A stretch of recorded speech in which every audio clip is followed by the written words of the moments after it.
Hi, I'm Mandi Sara. I'm a principal in Russell Kennedy's Workplace Relations, Employment and Safety team based in Sydney.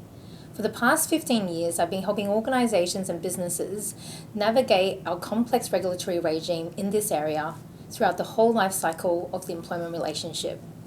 Hi, I'm Sarah Ibrahim and I'm a lawyer and I work closely with Mandi in Russell Kennedy's Workplace Relations, Employment and Safety team in Sydney. So Mandi and I have been reflecting on the different matters that have come across our desk in 2024. We noticed that there was a significant increase in three different areas. Firstly, applications made to the Fair Work Commission, particularly in the form of general protections and unfair dismissal claims. There's also been an increase in psychological injury claims. And finally, workplace complaints and investigations. The workplace obviously has undergone a huge change of dynamics, and because of that, we're now seeing a blurred lines between personal life and work life. And I guess my question for you is, do you think that could be a reason why we're seeing an increase in complaints being made? Yes, that's a good observation. Certainly, that's playing into increasing complaints, both informally and formally. And also, workplace investigation is actually not a new thing in the workplace. We've always had it, but we are seeing an increase in the types of complexity in terms of the allegations that's being raised in these complaints.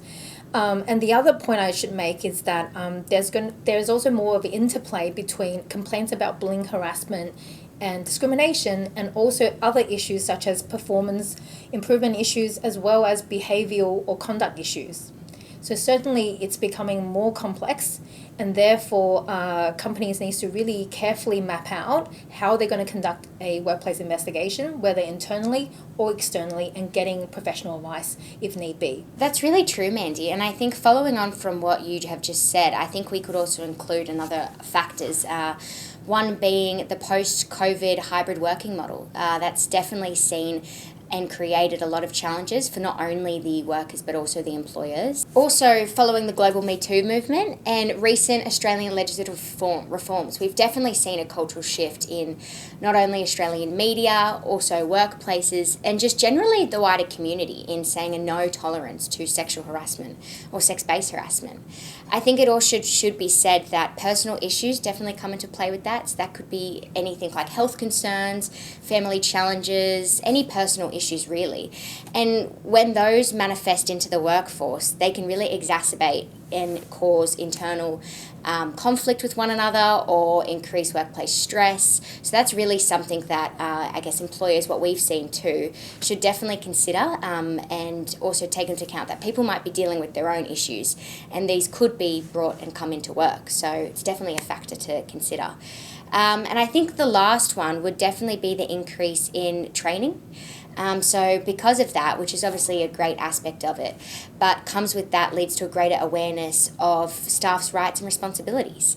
And in doing that, then employees are likely more willing to participate in the investigation or even report conduct of any concerns that they have. So I think that's definitely got a play into it too. That's right, Sarah. And I guess the flip side of employees becoming more aware about their rights and also about the company's policies around harassment, bullying, and also discrimination, and making informal or formal grievances, is that we're also seeing a growing trend of employees challenging the outcomes of investigations, and also challenging whether the investigative process is fair and reasonably conducted.